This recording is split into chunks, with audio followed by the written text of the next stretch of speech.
দেখো ম্যাম আসবে, সকালবেলা উঠে একদম কোমর বেঁধে লেগে গেছে। কালকে রাতে যখন বললাম না আমার সব, ও বাবা দেখে দেখে লিখছিস, না তো কি চালাকি বুদ্ধিটা দেখো। না তো কি করবে এতটা লেখা? তো মুখস্থ করে লিখতে হয় না? মুখস্থ কি করে করব? মুখস্থ কি করে করবি মানে?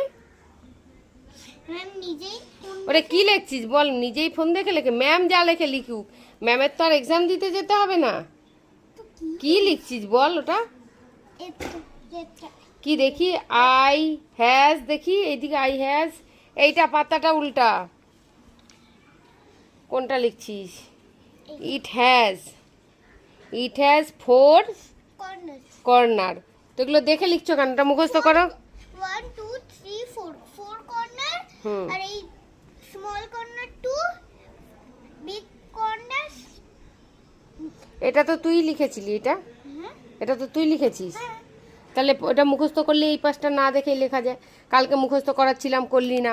গরমে ঘেমে গেছি, জানলা থেকে নাম, ফ্যানের তলায় বস। আরে না ওইটা না, আমি কিছু করতে গিয়ে চাঁদনিকে জিজ্ঞেস করে পুরো ভিজে গেছি। ঠিক আছে, তুমি এখানে সোফার কাছে, সোফায় আসো, সোফায় নামো, সোফায় নামো তাড়াতাড়ি জলদি। চাঁদনি এটা নিয়ে যা তো, আমি আসছি বই খাতা।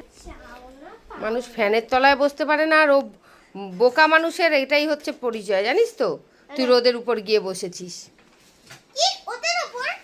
রোদ রোদ